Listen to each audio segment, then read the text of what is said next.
Nice to meet you, man. Likewise. I'm honored that you are the first person that I get to interview because I absolutely love this film.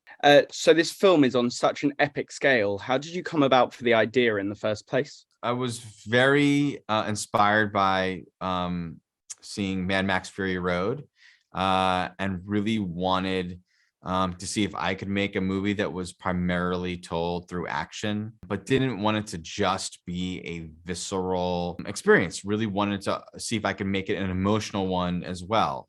So I thought maybe if we could take the engine from a sports movie and inject it into this genre film, we'd be able to have a movie with a real soul. What's a protagonist that we never get to see? And Native Americans and Comanche, in particular, are often relegated to playing the sidekick or the villain and never the hero. So it was sort of all of those thoughts swirling together, and then always wanting to make a period science fiction film, and then thinking about the predator and the way that it hunts, what its code is, and how that would really enhance the themes of this movie. Big subject matter while I was watching the film was the difference in weapons between the tribe and the predator, with the tribe having kind of handmade spears and daggers and stuff to the futuristic weapons of the lasers to the predator. Did you want to kind of highlight that although you have the latest equipment, skill and determination is like the most important thing to have? Yeah, I mean, you said it perfectly. That's the exciting thing about this premise is can Nadu pull it off? She seemingly has a disadvantage, although the Comanche were were the most fierce warriors, and specifically known for their innovation and adaptability and all the things that I think Nadu embodies, and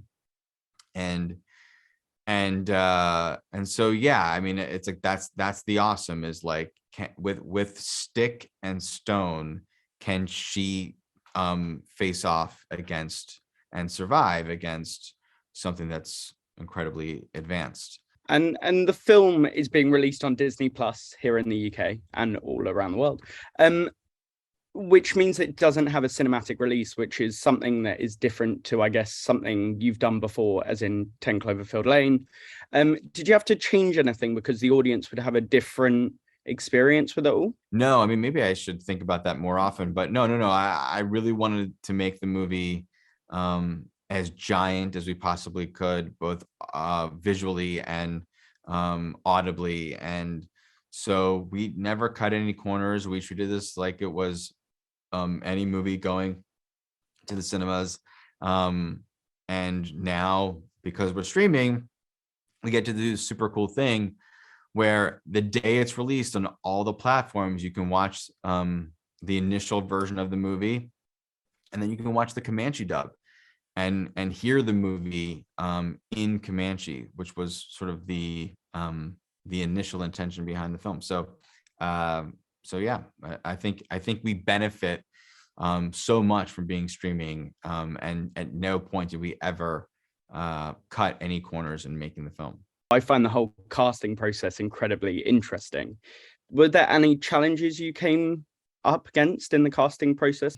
Challenges in the casting process, just the usual ones, and that we're really sifting through and trying to find someone that perfectly embodies each character. And thankfully, Amber kind of blew us away.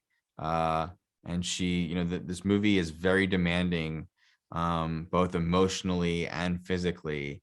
And right from the jump, Amber auditioned by doing this the scene between her and her mother 3 ways. She did it as scripted, she did it in Comanche, and then she did it without any words at all. And it was incredibly moving to see how expressive and communicative she could be without needing to use dialogue. So and then was incredibly physically adept, but still able to carve out all the emotional beats and storytelling, even in just doing running, crawling, jumping, all that stuff. So it was challenging, like any other movie is to cast, but Amber, and then Dakota, has never been anything a day before in his life. He went from working in a department store to acting in this movie, and did all of his own stunts, everything. He's rode that horse. He flipped around in the dirt and fought what he fought in this movie. And it's pretty incredible for anyone to do, let alone someone who's never done anything in front of the camera before. There are a lot of fans of this franchise, but they're saying that this is the best one of the lot so far. How do you feel about that? I'm really glad that so far people have felt that way. I'm anxious to hear from even more people that have never seen a Predator film like yourself, and I hope that it really works for them as well. And I'm also really anxious to hear from people who don't like genre movies, who don't like this kind, who wouldn't think they would like this kind of movie in general. I'm hoping that I can break through some of that resistance and see if this movie could work for folks like that as well. Well, thank you so much for answering my questions. And I want to just say again that it was an absolutely brilliant film, and I will be watching it again when it comes out on Disney Plus in the UK. Awesome, dude. Thank you.